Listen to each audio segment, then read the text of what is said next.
Well, hello there, everyone in TV internet land. Paul here from PABrewNews.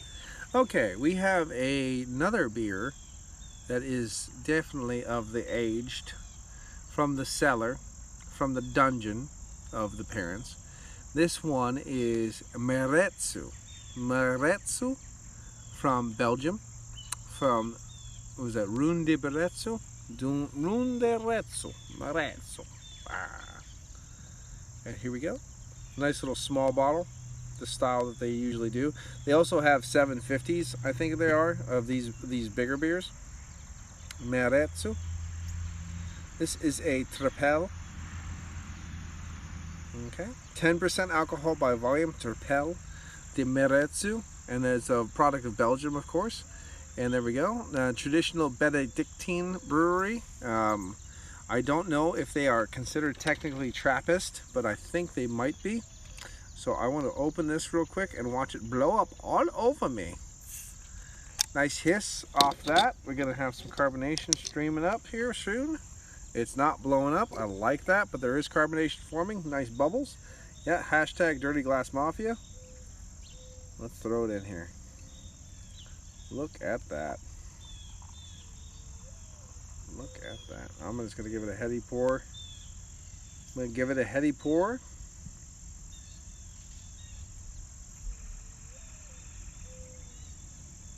Let the gas kind of work out of this a little bit, because these can be a little bit gassy beers, if you know what I mean. Morning, Paul. Hi. Oh, no, morning, Paul. What do you mean, fucking dick? What's up? Bowman's Beer Reviews. How you doing, good sir? I'm gonna throw it all in there. I'm not gonna. There's a yeast cake in the bottom here. I'm not gonna throw it in the yeast cake because I've had one or two of these already over the time I've had, because I bought many of these, and the yeast cake detracts quite a lot from the nuances that have grown over time, and really blankets this with kind of just a musty breadiness that, if you really like musty breadiness, well then you go for it, bud. But right now I'm just gonna leave that musty breadiness out and just see if I can just enjoy those subtle nuances that have attained with age. So there you go. This one here, and very good on you for purposely leaving your mask at home so you can't spend money. That is a very tricky thing that you did there, good sir. So there you go. Way to save money. This was best before January 2017. A lot of Belgian beers, and I don't know specifically the shelf date on these, between 2 and 4 years, I do believe, on a lot of Belgian beers, and please correct me if I'm wrong. So this could be a 2015 or 2013 bottle of Maredsous Tripel. So there we go, and again, this is just what it looks like if you want to see it. There we go. Okay. And there's a little bit of soft haze in here if you can't tell with the light, but there is the softest of haze. Some of that yeast cake, of course, does enter the bottle, just even the slightest bit.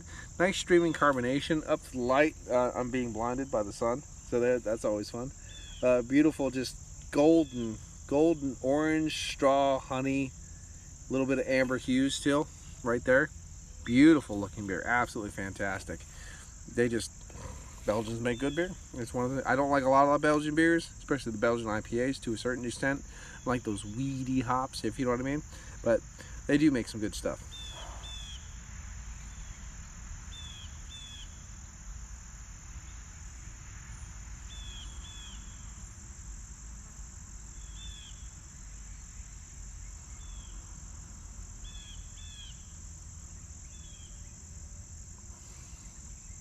Reminds me of kind of pepper, little white pepper kind of qualities. You have something that's a nice little soft hint of a breadiness. You have a little bit of that straw hay, a little bit of caramel wafting through there. You have a little bit of something that reminds me between a red apple peel. Red apple peel and one of those dried mango kind of qualities, or a papaya or something like that. There's that really dried sweet fruit, those kind of qualities in there.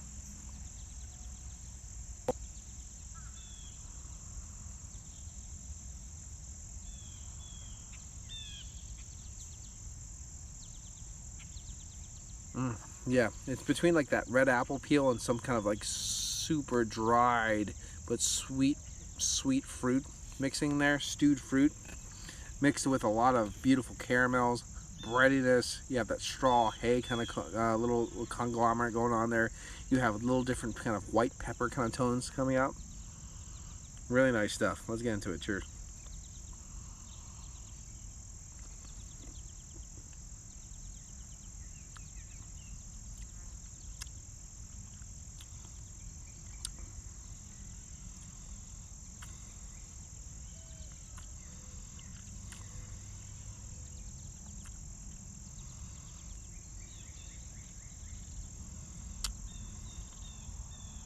I don't know why anyone wouldn't like this, but I just was like, wow, what the hell? It's kind of funny. It's light, it's refreshing. The 10% is not showing at all. It goes down your palate like a champ, just slides right down. It has a lightness about the kind of overall body, the size of the palate and stuff. Has a very refreshing kind of light body to it. But straight down the middle, you got that train of kind of that, again, that kind of honey, dried sweet fruits, apple peel, those kind of tonalities right down the center of the palate, branching out. The further it branches out, those sweetnesses dissipate. You get those kind of peppery tones. You get this little dry hay straw kind of quality, those kind of tones, and they blend together perfectly as they go down. That brightiness kind of comes in there too, a little bit of caramel from that sweet tone right down. That might not make sense to anybody, but it is pretty damn good. Let's say it is an amazing beer. Absolutely. Only had it the once in Belgium, but oh yeah, defo, absolutely have to have it again. And again, there's a place I know where they have tons of these. They probably have 3 or 4 more 6-packs of these. I think 4-packs maybe, that are this old. I mean, this is damn near 2015, 2013. So between those 5 and 7 years old, and these are only, I think, $3 American a bottle, and that's stupid. That's just stupid. And I know where I can get fresh ones of these too, but I think the aged, I have had the fresh. The aged is where it's at with these. Absolutely, the aged it's a whole nother level of amazing. Now with the fresh, I definitely agree that you can put the sedimentation in. You can enjoy the sedimentation because a lot of people like that. Absolutely. But I feel with the aged, I think the best thing you can actually do is leave the sedimentation in the bottle and just drink it straight up. It's so good. So good. Because I don't think I mean, from what I remember, you get a lot of nice little peppery, earthy tones. You have that nice little straw hay. You have that bready tones. You have a little waft of something that reminds you of little brown bread tonalities and stuff like that. Maybe a little rind of caramel, stuff like that. A little bit of red apple peel. But you don't have what it is giving now. And if you put the rest, if you shook that up and put the sedimentation in, it would just blanket it over, and it just wouldn't be as good.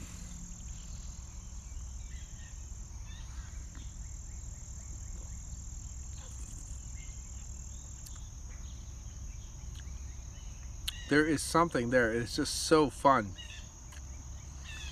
What is that? It's like a lemon sherbet kind of zip.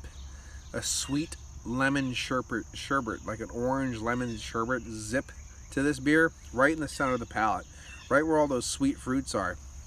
It is just fantastic. It is really enjoyable.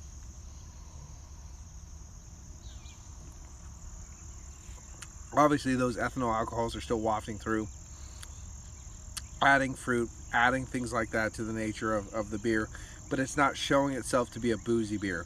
It's not hindering the drinking process. There's no warming in the chest. Nothing like that. Completely hidden. It is pretty goddamn fucking fantastic. I have some Vestmals too, the Tripels.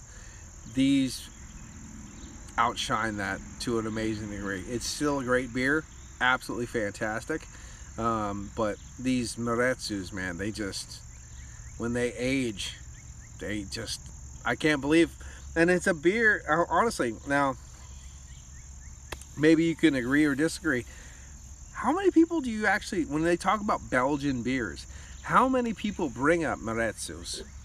I rarely, and I've loved this beer for years and years, but rarely many people, when they talk about Belgian beers, ever bring up Maredsous. I mean, they usually say Chimay, or Orval, Saint Bernardus, Rochefort, Vestmal. I mean, those are the kind of Cantillons, of course, you know, the Lindemans, Leafmans, and all those kind of other different styles. They rarely bring up these, and these are pretty fucking fantastic. Everything de Prof, again, another brewing company that is really big in the mix. De Prof is huge in the, well, you can't say Gypsy Brewing Company, you have to say, I don't know, Gypsy Brewing Company, because fuck the fucking PC pieces of shit.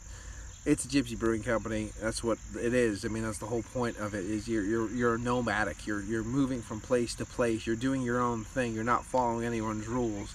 You're off the cuff. You're doing those things that everyone wished they could do as a brewer.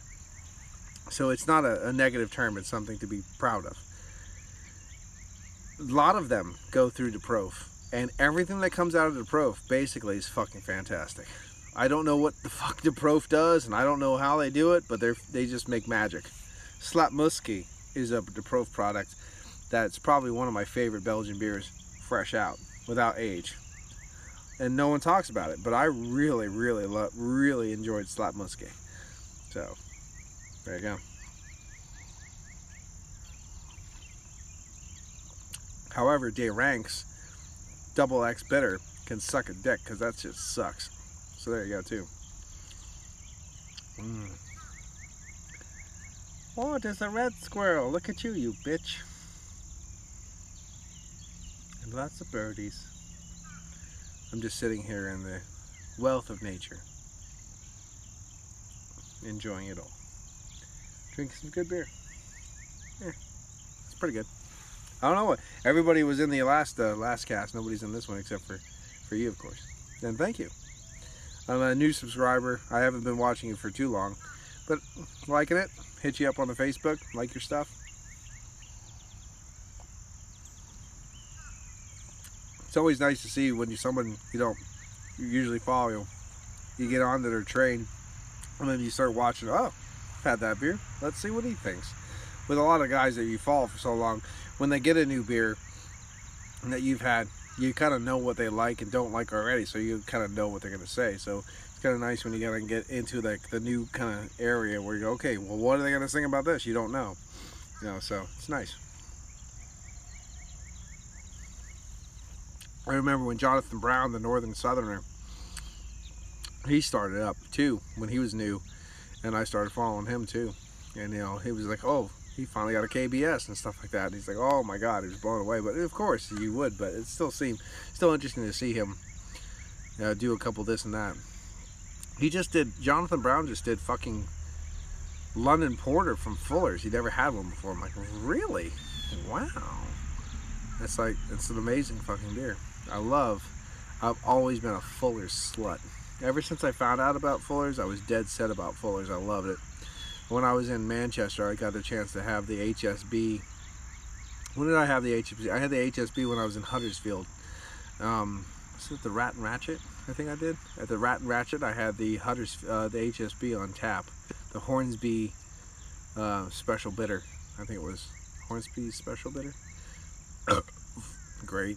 Absolutely fantastic. And of course, when I was down in Coventry and Brum at the old Joint Stock Theater, I think it was called, I had a lot of nice Fuller's product down there too. But the problem was, this is a thing, apparently. I didn't know this until I found out. Once you get under Manchester, people stop realizing that for a proper cask, you need to have a tight sparkler. That's the #1 thing. I need that tight sparkler to enjoy a proper cask, because if you get a fucking cask with just where there's no sparkler, it's just flat crap in a fucking glass. I was like, what are you doing? What are you doing to my beer? Yeah, because the fullers that I had north of Manchester were fucking fantastic. The fullers I had at the Fuller pub, yeah, they tasted good, but they didn't feel good. They didn't, you know, like, that wasn't the same fucking thing. So, you know, it was one of those bitches. And then I found out later you can ask for a tight sparkler. And I'm like, well, fuck, I would have. I didn't know you could ask. I thought you'd start a fist fight if you asked for someone, you know, you go, oh, you're one of those North fuckers, or you're someone, no, I'm a stupid American, I just want my beer the way I want it, motherfucker. So yeah, it's one of those kind of deals. Live and learn. Live and learn. I want to go to one of those real northern pubs that Rob talks about with the auto siphons. Nothing like drinking old beer recycled. Yeah, I'm into it. Let's do it. Fuck yeah. Not a problem there. Now, they wouldn't do that here, of course, because they're pious, being Benedictine monks and all that shit. This is a fantastic beer.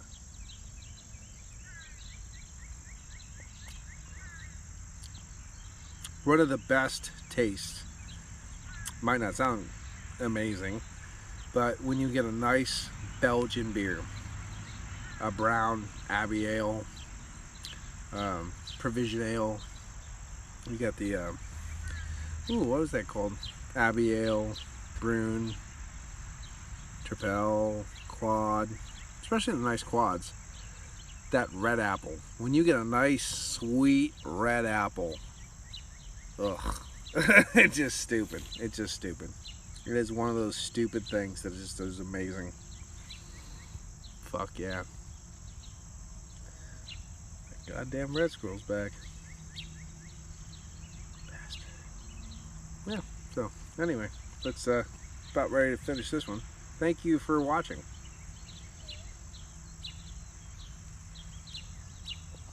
Oh, that's nice. I don't think this even says anything, does it? Let's see, Maredsous Tripel is a high fermented Abbey Ale brewed in accordance with the Benedictine tradition of the community of Maredsous Abbey. The ale is re-fermented in the bottle during the 2-month aging period. Maredsous Tripel should ideally be served at a temperature of 6 through 10 degrees Celsius, aka also known as 42 and 50 degrees Fahrenheit. Contains barley malt. Barley malt. It's not gluten-free. You know what? If you don't want gluten-free, don't drink fucking beer. Drink cider and mead that doesn't have gluten in it. You know? Drink wine. I just like the idea, like, oh, we'll have to go out of our way to make gluten-free beer for consumers. There's wine, there's mead, there's cider, there's so many options. Why do you have to fucking just ruin beer? Because, you know, guess what? There's not a single fucking fucking free beer that I've ever had that's good. The only thing that I can think of that was half decent, because I've had a lot of gluten-free, even Imperial Stouts, and they suck. What was it called? Ghost Whale or something like that? Fucking, you know, Ghost Fish or something like that? Sucking. All their beers suck. Delicious. I like the fact that it's Delicious, I think it was Delicious IPA from Stone, was technically gluten-free. But the only thing that saved it was fucking throwing as many hops as you fucking could on it. Was the only thing that saved that beer, which is fucking hilarious. But yeah. If you want gluten-free, it's wine, mead, and cider. Right there. All gluten-free, bud. There you go. Oh, yeah, no allergy. Well, kill yourself there. How about that? Anyway, this has been Paul from PABrewNews. I want to say, when I first had this, fresh. Now, Bowman beers, I think you will agree, it's a very, very good beer. 9. I'd say in the 9 category. Not a problem. 9 out of 10, 8.5, 9, not a problem. Aged? Aged. What I'm drinking right now, aged? Fuck.